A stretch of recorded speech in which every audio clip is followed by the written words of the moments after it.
Now they say money changes everything, but in the history of hip hop business, nothing changed the landscape quite like the deal that destroyed a dynasty.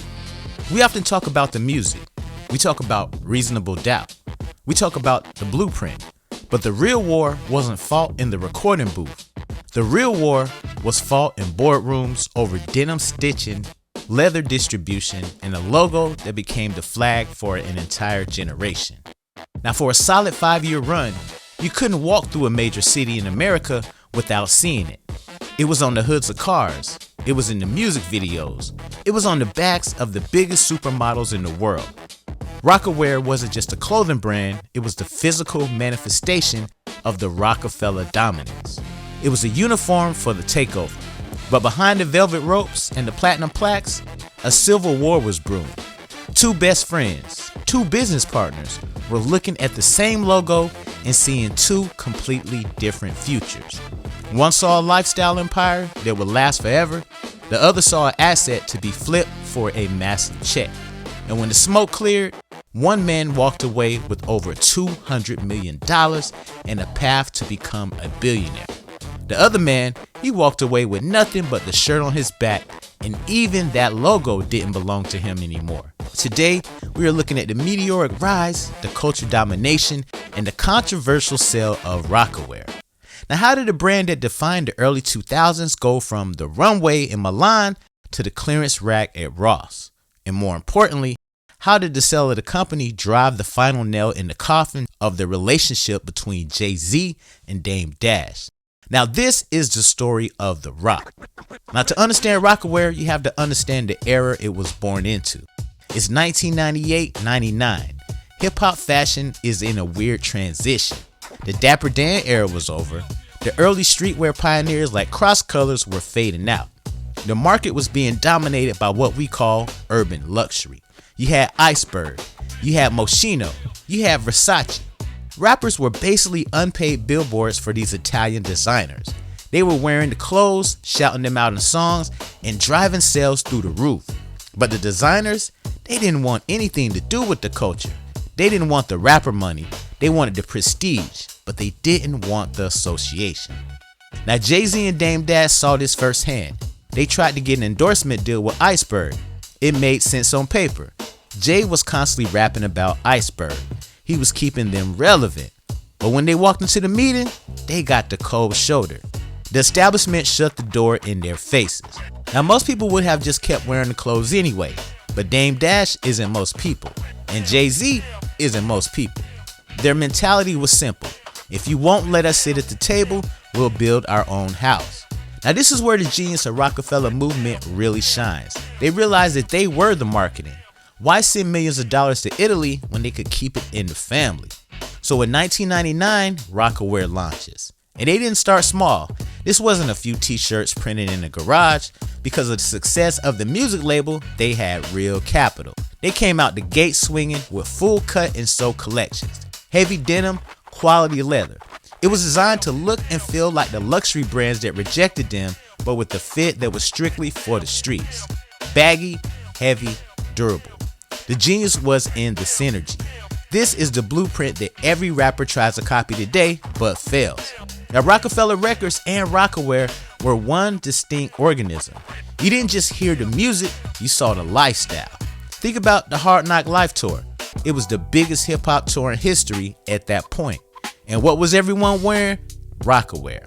Every artist on the roster, Memphis Bleak, Benny Siegel, Freeway, Kanye West, eventually they were walking billboards. But it went beyond that roster. They had the foresight to grab the cultural icons of the moment. They didn't just put the clothes on rappers, they put them on Naomi Campbell. They put them on Victoria Beckham. They bridged the gap between the hood and high fashion in a way that Sean John was trying to do, but Rocawear felt grittier. It felt more authentic. Now, by the early 2000s, the brand was a monster. They were doing $100 million in annual sales, then $300 million. They expanded into kids' clothes, women's wear, hats, belts. It was everywhere. It was the state property era. You couldn't watch BET for 10 minutes without seeing that R logo. But while the money was pouring in, the foundation was cracking. And this is where the story shifts. from a success story to a tragedy. We have to talk about the dynamic between Dame and Jay. It's been analyzed to death, but in the context of Rocawear, it's critical. Dame Dash was the loud one, the aggressor, the visionary who wanted to put the Roc logo on everything: vodka, movies, boxing, watches. He saw Roc-A-Fella as a 360-degree lifestyle. Jay-Z, on the other hand, was moving different. He was quieter, more calculated. He was starting to spend time in rooms that Dame wasn't invited into. He was learning corporate maneuvering, while Dame was screaming at executives. You always leave when you ain't got shit to say. Nigga just got sued for this bullshit, the same kind of shit. Y'all better stop with me. Y'all gonna get your man in some trouble, I'm telling you. Jay was having dinner with them. The friction started to show in how they handled the business. White people used to have Dame ass spinning. They used to do all types of foul shit. I remember I had a deal with Snoop Dogg. Dame was mad because I was wearing Snoop Dogg clothing, and we went on not a world tour, but we went for 2 weeks. We went on to Paris, London, Amsterdam, Italy, South Africa. That might be it, but it was like over 2 weeks. And I had a deal with Snoop Dogg. I was a model for Pay the Cost to Be the Boss campaign. This nigga Dame was tight as f. I wasn't wearing Rocawear. Yo, why you wearing that Snoop Dogg shit? Why you wearing Rocawear? Cause you don't give it to me, nigga. I'm not buying that shit. Like, I get free clothes from Snoop. Why would I buy Rocawear? Oh, shit got different for him after Jay got hip to him spending so much money. So anything after $5,000, Jay had to sign off for it. So when they start getting like that, then Dame had to start paying for shit out of his pocket. That's when he had created Dash Films. So the Roc-A-Fella checks started becoming Dash Film checks. So the Dash Film ain't had the budget of Roc-A-Fella. You know what I'm saying? Changing those white shirts all the time and throwing away Air Force Ones and shit. Right. Yeah. Dame was doing only like Dash Film, so he wasn't able to kick money out from Roc-A-Fella no more. No, because Jay started. I think what initially happened was one day I was having a conversation with Shaka Pilgrim, and I'm like, this nigga Dame wasting a lot of money, man. Like every time we go out for 2 weeks, this nigga blowing like 250 grand. And I seen her eyes go. She went and told Jay, and Jay came and was like, yo, bro, you spending too much money. I need to sign off. Because Dame was just so he was swiping the card. Money, it sound like. Yeah, he was. The stupid nigga told me he had to pop tags every day. He wouldn't wear his same clothes twice. Yo, I remember one time we was in Africa. We was there for about 3 days, which means he wore 3 pairs of sneakers each day. We was getting ready to leave, right? He come down off the elevator. He got the sneakers in his hand and shit. He go over to the security dude. He's like, yo, you want these? He like, what do you mean do I want these? He's like, yo, you want these or not, nigga? I pop tags every day, nigga. Now you want them, I'm gonna throw them in the garbage. The African dude grabbed the sneakers and say, are you serious? These sneakers are clean. I can lick the bottom. Cause you gotta think, Dame don't walk nowhere.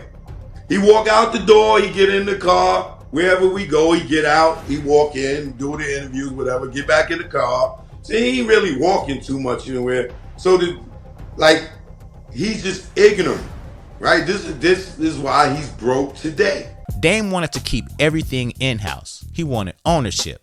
He wanted to build a legacy that they could pass down to their kids. He looked at Russell Simmons selling Fat Farm and probably thought, we can do it better. We can keep it. But Jay-Z had a different strategy. He understood the concept of peak value. He knew that the fashion brands are fickle. What's hot today is trash tomorrow. He saw Rocawear not as a family heirloom, but as a financial asset. And you don't hold assets forever. You sell them when they're at their highest price. The year is 2004. The tension is at an all-time high. Roc-A-Fella Records is breaking up. The friendship is effectively over. Jay-Z accepts the presidency at Def Jam, a move that effectively makes him Dame Dash's boss. It was the ultimate power move, but Rocawear was the last piece of the puzzle. They were still partners in the clothing line. Even though they weren't speaking, they were both making millions from the denim sales. Then comes 2007, the year the Roc finally crumbled.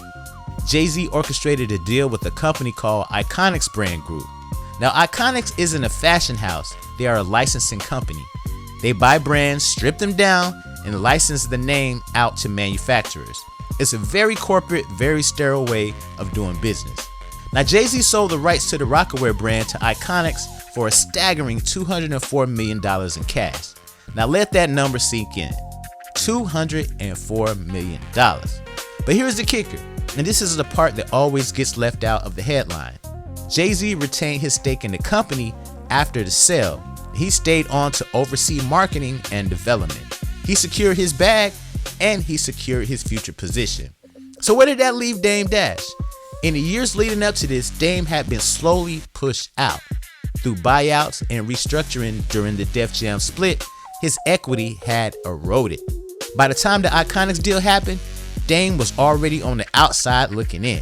He watched the brand he helped build, the aesthetic he curated, the lifestyle he shouted out in every interview, get sold off to a corporate entity for a 9-figure check that he didn't get the cash.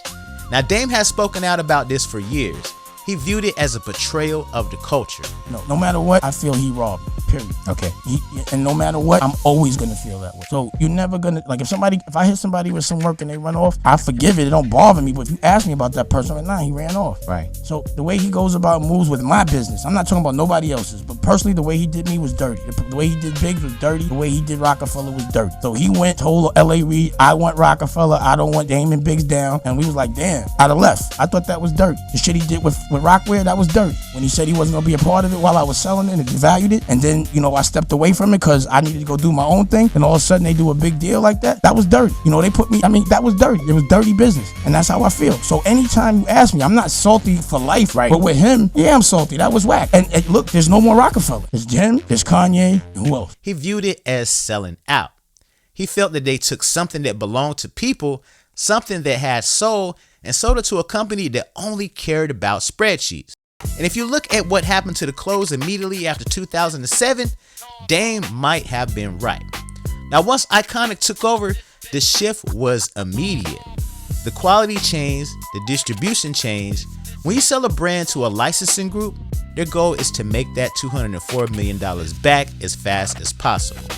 You must mass produce, you lower costs, you expand into cheaper retailers. Now, Rocawear went from being sold in high-end department stores and boutiques to being flooded into discount chains. The exclusiveness was gone. You can't be a luxury brand and be in the bargain bin at the same time. The cool factor evaporated almost overnight.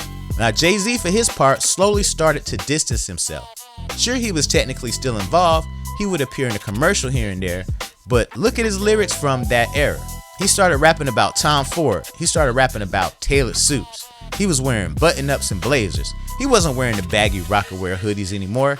He had outgrown the very brand that made him a mogul. It was a masterclass in branding pivoting. Jay-Z used Rocawear to build his capital and then sold it right before the trends changed. He saw the skinny jean era coming. He saw the blog era fashion coming. He knew that the big baggy 90s aesthetic was dying. So he cashed out at the absolute peak. Now, from a business perspective, it's genius. It's Warren Buffett level foresight. From a culture perspective, it felt like abandonment. By 2011, 2012, Rocawear was a zombie brand. It still existed, it was still making money, but it had no soul. It had no cultural relevance. It became the brand you bought because it was on sale, not because it was the flyest thing out. And what about the legal battles? They didn't stop with the sale.